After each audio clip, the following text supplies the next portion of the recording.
Hello and good afternoon. Today is September 26, 2021, and my name is DJ. Joining me today, as always, we have Feeder Finance Patrick. Pat, would you like to say hi to everybody? Hi guys. Beautiful. So, as usual, we'll start with the TLDR, and then we'll get into the meat and potatoes of our meal here. So, starting with the TLDR, our Dex Aggregator is launched through 1inch. Further improvements are planned for this feature, so stick around and see what we have in store for you.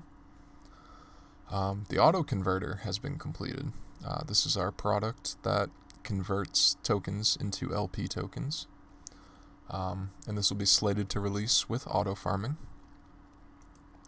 Upon completion of that, we now will begin working on our AutoFarming product category, and we're aiming for the first week of October completion. This past week, we've also launched 5 vaults. We'll be announcing these over the coming week as well. Our vault TVL is hitting new highs this week despite macro market corrections. We have further thoughts on that in our weekly article.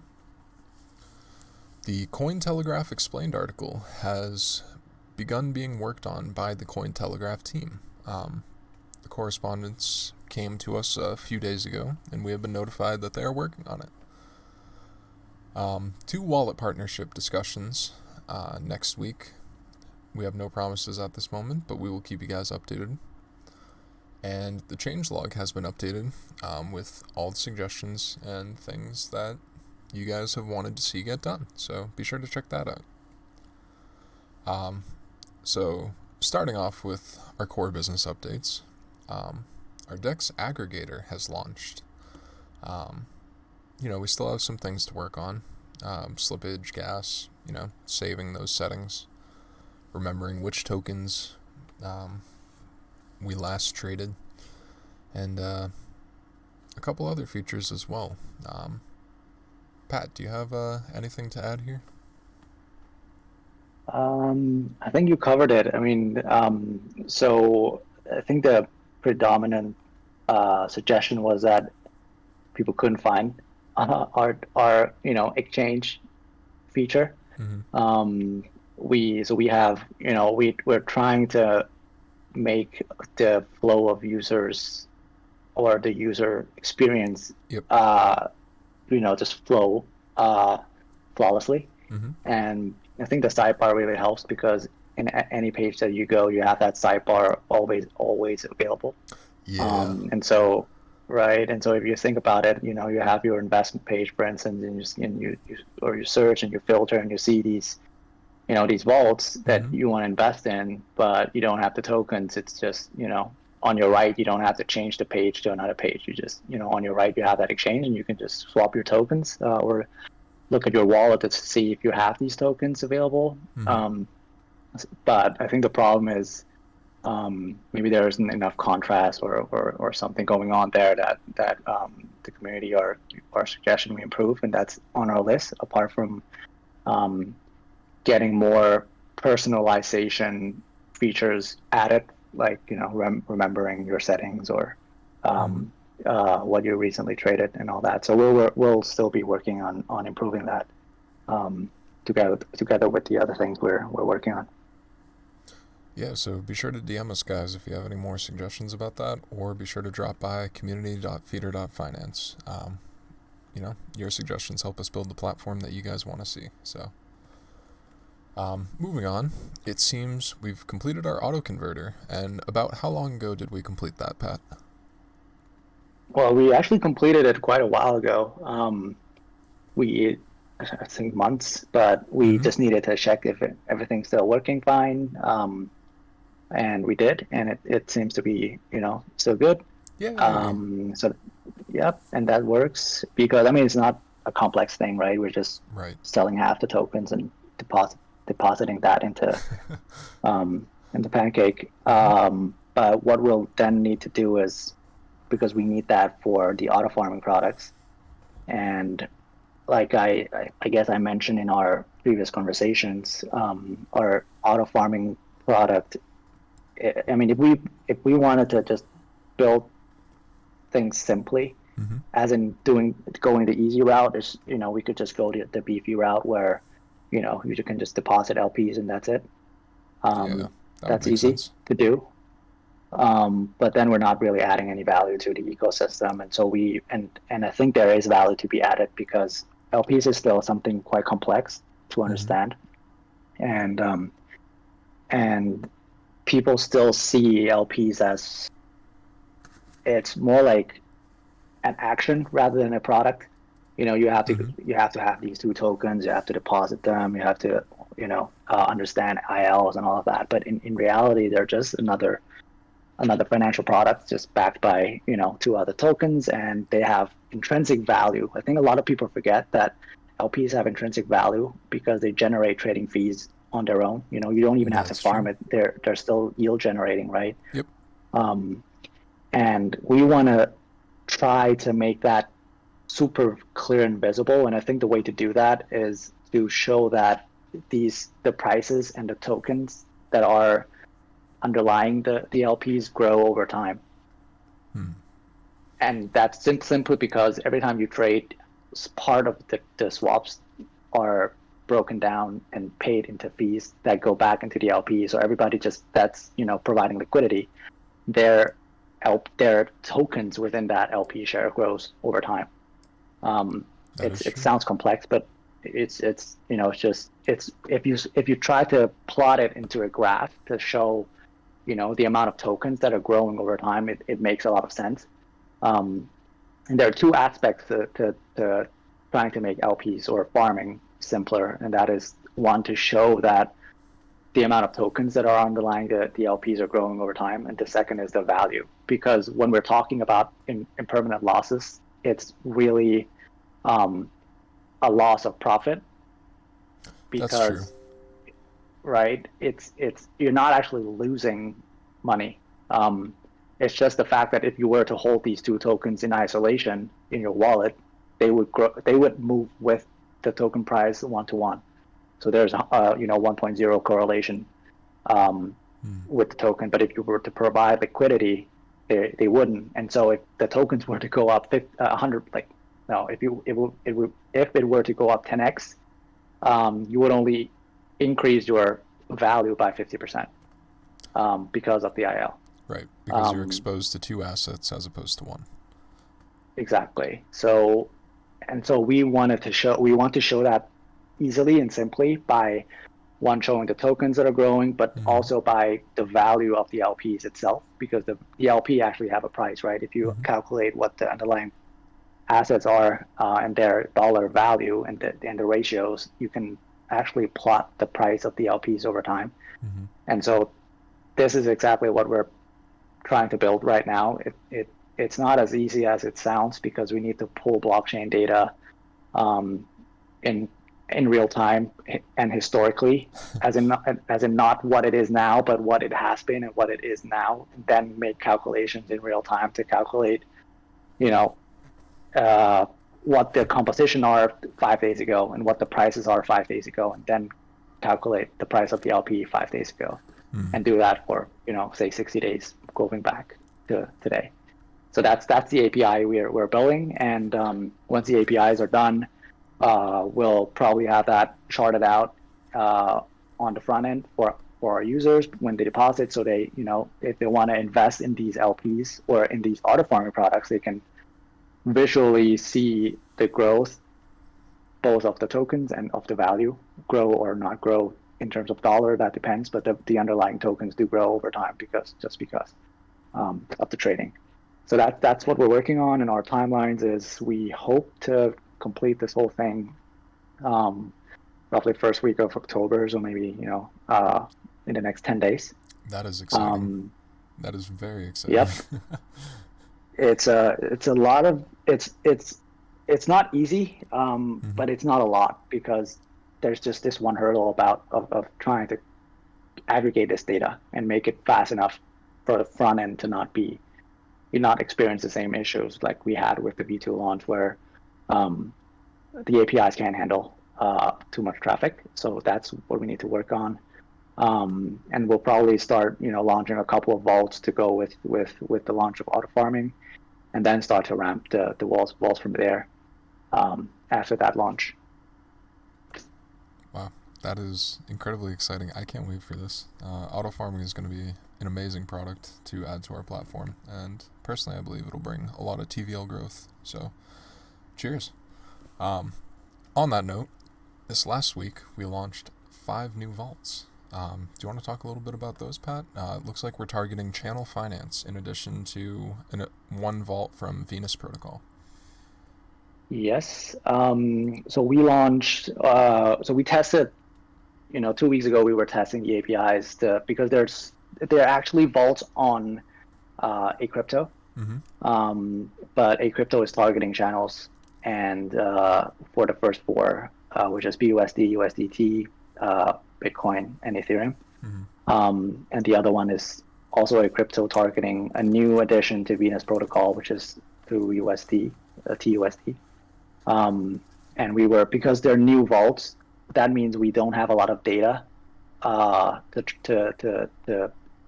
create that APY UI API for our users. So we tested that for a week, and we were still testing over the past week, but we just launched it while we're testing, because it's not testing the contracts per se. It's more just letting the APYs keep gather enough data to show what's likely to be accurate estimation. So that's why we haven't launched, or we haven't announced the launch. But I think we're at a point where I think it's stable enough in terms of what the APIs are showing to be able to announce it. So we'll announce that over the next week. So we have some engagements going on social media. But all of these vaults are live and can be used at this point. And I think if anybody's interested in stable vaults, TUSD is probably one of the highest APY right now for stables, if that's something you guys look for. That is very good to know, especially considering the recent market correction. I think a lot of people in stables right now might be looking for an option like that.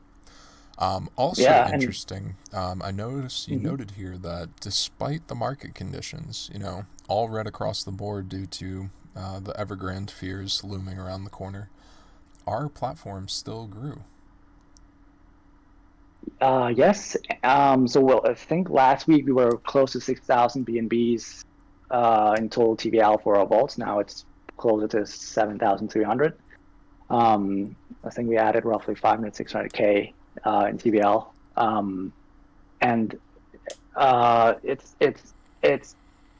don't stress this enough, but our TVL growth is different because we're not, sponsoring APYs, which is something that we think is short term, because we don't have that inflation, we don't mint feed forever, because we want feed to be scarce. We want it to represent ownership in the platform.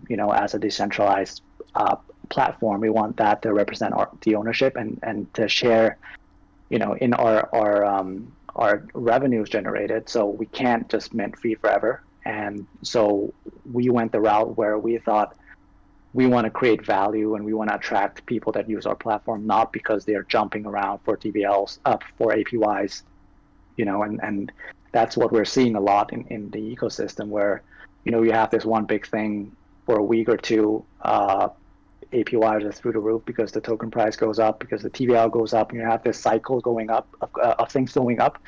And then once the music stops, you have the vicious cycle of things then going down: APY, TVL, down. Share price. Yeah, and it's just not sustainable in our view to build our products that way. So we want to create something that's sustainable in terms of a value that's sustainable, and so we want to focus on building a platform that people prefer to use, not just because they get the highest APY, but just because it's more convenient, it's more fun, and it's easier, and so that's where and that's why it's a bit harder for us to attract TVL. But the TVLs that we do attract are super sticky, and we've seen that, and we even attracted TVL while the market were collapsing.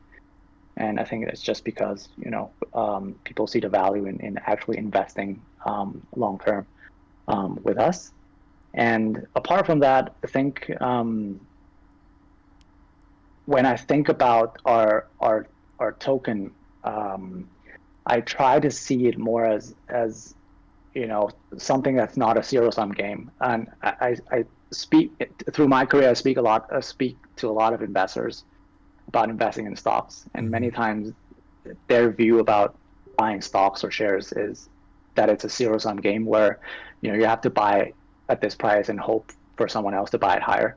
But in reality, right, if we close down the stock market for a year, Coca-Cola is still going to sell Coke, right? And it's still going to generate cash flows. It's still going to be able to pay dividends.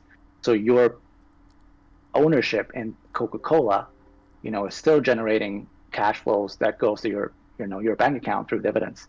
And I think our fee token is similar in that sense, because that's sort of how we built the tokenomics.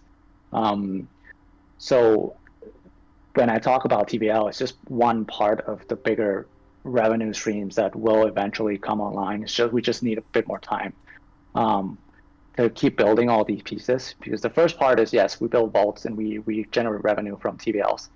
And then we have, we just launched the trading. We're still not monetizing that yet, but we will. We just want to, grow the user base and adoption first, but for that, to make people comfortable using it, so we can monetize that in a later stage.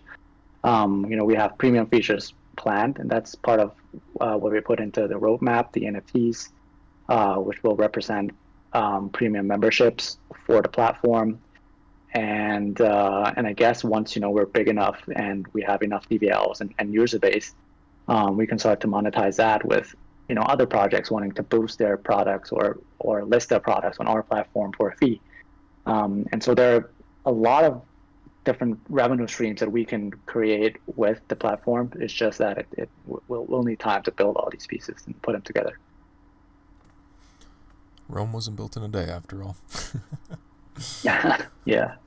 But yeah, no, it seems like we have a lot of amazing things here in the pipelines that'll continue to drive and boost the token's value prop and utility going forward. So, well done. So going forward, everyone's favorite question is when marketing.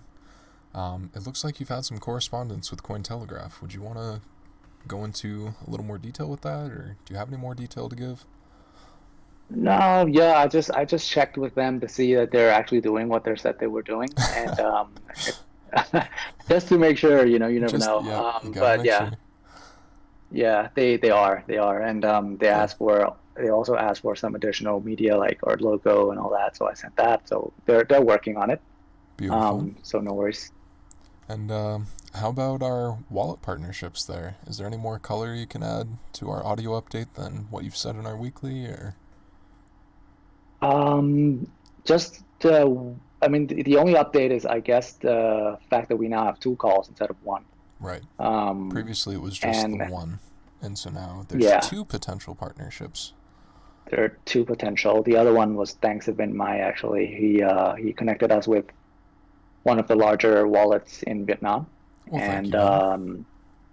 exactly, thank you very much. And we'll have a call early next week to see if there's a fit. And again, it's really a win-win scenario for us to integrate their wallet so their users can use our platform directly, or they could just use our product in these wallets, and they don't have to interact directly with Peter.finance, but use our vaults through these wallets. So I think it's a win-win, because these wallets, their entire existence will probably also, similar to other products, is to grow their user base. And so they have, and two of these guys, well, both of these guys have VCs backing them.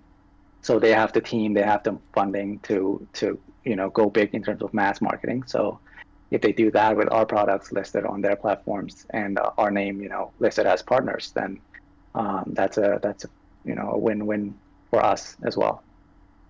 Oh, absolutely. So one last piece that I want to jump on you here, Pat. This one's actually going to be a bit of a surprise to you, but I've heard there's some coming ads. Is there any color you want to give to those rumors there, or you want to leave that one Yeah, for now? I can. So I can't give the exact location of this because, but we have, so we spoke with them 2 weeks ago, actually, Okay. in terms of, introducing the project. And the channel that we're going to run ads on is probably one of the biggest, just a hint, probably one of the biggest crypto based browser out there. Um, and so we spoke to them to see if we could, run ads on their mobile and desktop browser applications. Mm-hmm. And so, we can.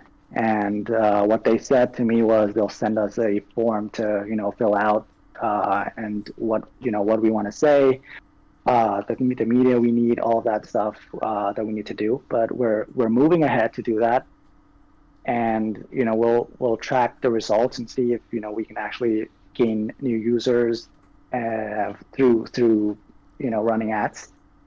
The problem is they went silent on me last week, Ah. because they promised to send the form last week, and they haven't.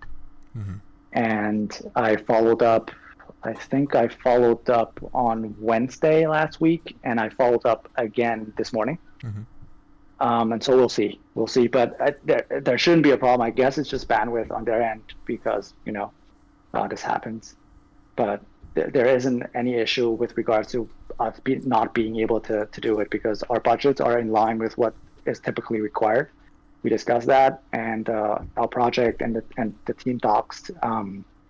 So the KYC is all good. So I don't see any issues for us there. It's just, I guess, we just have to wait for their availability. Yeah. Wow. So there is a lot of amazing stuff coming here, folks. We have the AutoConverter, AutoFarming. We have our Dex Aggregator that's just launched. Tons of advertising coming. Is there any other things that you think are worth mentioning in this weekly update, Pat? I guess just the last thing. So I updated the changelog. We did a lot of minor updates that are with respects to our community suggestions. For instance, you can now click on the product type, and that would automatically search that product type. So if it's a swap pool, if it's a lending pool, just click on that, and then it will search for that. That was a suggestion, I think, from Jay. So we did that. We have links to the community platform under useful links. We have social media links now added to the search page. We have the link to the staking and farming pools on the portfolio page. So if you click on the staking and farming on portfolio page, that would directly link you to those pages. Oh, that's handy. And yep, and that's I can't remember who asked for that, but we think it was in the suggestions TG channel. Mm-hmm. So we did that and some other minor stuff. But just keep sending us any suggestions that you have, for our improvements, and it's all there in the improvements, our internal improvements list. Some of it can fit, some of it can't, but we do look at all of them and try to see if we can squeeze it in, within our development resources here. Yeah, so be sure to hit us up on the appropriate channels, guys. DMs, community.feeder.finance. These are all acceptable ways. We also have the suggestions channel in Discord. Twitter as well. We do pay attention to what you guys say in our threads, so please, any suggestions at all, we'd like to hear them so we can continue to update and improve the user experience for everybody, for all of our feeders. I believe that's all we have for you this week, folks. I'll give you one last chance, Pat. Is there anything else you'd like to add? Or I think we're good here. We're good, yes. Perfect. So then that will bring this to a close, my friends. Thank you for tuning in and continuing to be a part of our community. Be sure to like, subscribe, and all that other fun jazz. And Pat and I will see you guys next week. Thanks for tuning in. Bye.